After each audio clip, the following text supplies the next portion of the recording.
There is no more spooky opera in the entire 400 years of operatic repertory than The Turn of the Screw by Benjamin Britten. It's based on a novella by Henry James, and as is the case with a number of Britten's operas, it asks a lot of questions, it answers very few, but it leaves us with a real sense of unease. Isolated out on the moors of England is a young governess, a young, inexperienced girl in charge of 2 young children and a sort of bare bones household staff. She begins to believe that there are spirits in the house that are controlling the children, but are the spirits ghosts that are actually inhabiting the house, or are they coming out of her own consciousness somewhere? One of the fascinating aspects about the story of The Turn of the Screw, of course, focuses on the destruction of innocence, the destruction of the boy Miles. Is he in fact destroyed by the ghostly spectre Peter Quint? Is he saved by his governess? Or is everything a figment of the governess's rather deranged imagination? Is she actually helping Miles, or does she work against him as well? We have the combination of old and new, the combination of known and unknown artists that are part of our creative team. Andrew Kennedy returns to us to sing one of the ghosts, Peter Quint. He was seen with us last in our very successful and well-loved performances of Billy Budd.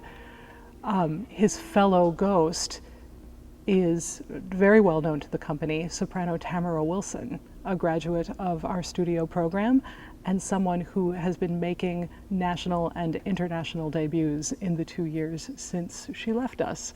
It's really wonderful to welcome Amanda Roocroft to Houston Grand Opera, to make her debut with us and make her role debut as the governess in The Turn of the Screw.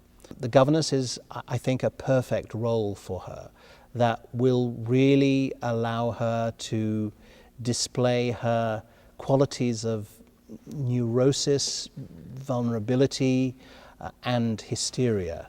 Those are the characteristics of the governess that we have to understand and that Amanda will be able to portray with tremendous skill and tremendous intensity.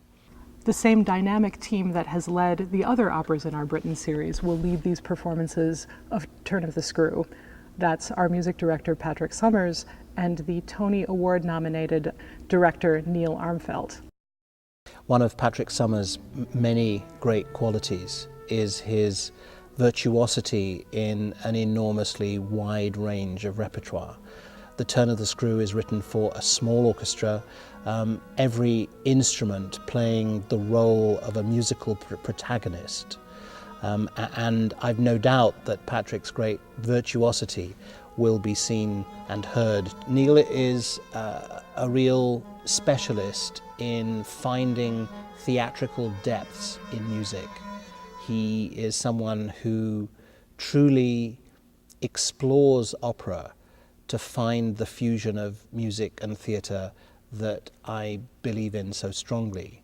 The Turn of the Screw is the most viscerally fascinating because of it only asks questions and it doesn't answer any of them, and it leaves you at the end with this big trembling. The music even trembles at the end, this big sort of trembling question mark that's really disturbing and alluring in a weird combination of ways.